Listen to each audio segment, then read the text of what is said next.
Brought to you by Penguin.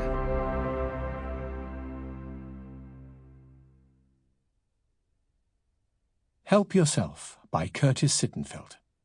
Read by Curtis Sittenfeld, Kate Handford, and Alana Maria.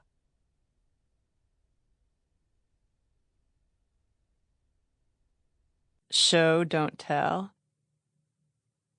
At some point, a rich old man named Ryland W. Peasley had made an enormous donation to the program, and this was why not only the second-year fellowships he'd endowed, but also the people who received them were called Peasleys.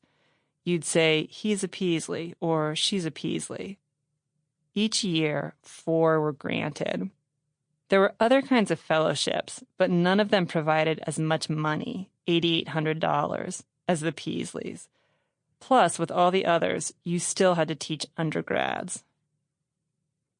Our professors and the program administrators were cagey about the exact date when we'd receive the letters specifying our second-year funding, but a rumor was going around that it would be on a Monday in mid-March, which meant that instead of sitting at my desk, I spent most of a morning and an early afternoon standing at the front window of my apartment, scanning the street for the mailman.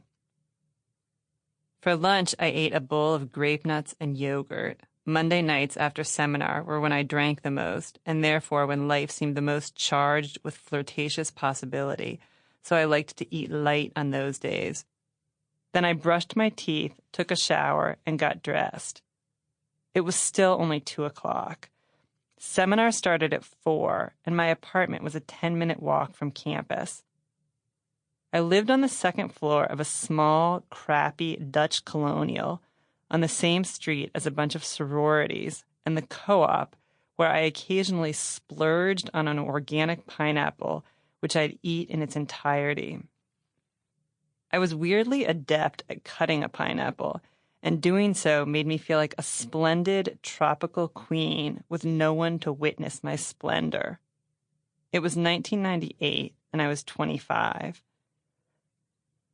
I was so worked up about the funding letter that I decided to pack my bag and wait outside for the mailman, even though the temperature wasn't much above freezing. I sat in the mint green steel chair on the front stoop, opened the paperback novel I was in the middle of, and proceeded to read not more than a few sentences. Graduate school was the part of my life when I had the most free time and the fewest obligations, when I discussed fiction the most and read it the least. But it was hard to focus when you were, like a pupa, in the process of becoming yourself. My downstairs neighbor Lorraine emerged from her apartment while I was sitting on the stoop, a lit cigarette in her hand. Presumably, she'd heard my door open and close and thought that I had left. We made eye contact, and I smirked, involuntarily, if that mitigates things, which it probably doesn't. She started to speak, but I held up my palm, standing as I did so, and shook my head. Then I pulled my bag onto my shoulder and began walking toward campus. Lorraine was in her early 50s, and she had moved to the Midwest the same week in August that I had, also to get a master's degree, but in a different department. She told me she was writing a memoir. I'd moved from Philadelphia, and she'd moved from Santa Fe. She was dark-haired and wore jeans and turquoise jewelry. I had the impression that she was more of a reinvented northeastern wasp than a real desert dweller, and was solicitous in a way that made me wary. I wanted to have torrid affairs with hot guys my age, not hang out with a 52-year-old woman.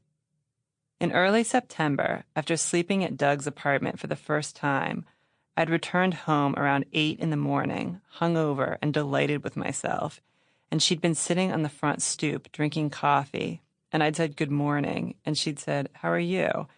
And I'd said, "Fine, how are you?" And she'd said, "I'm thinking about how the English language lacks an adequate vocabulary for grief." After briefly hesitating, I'd said, "I guess that's true. Have a nice day." Then I'd hurried inside.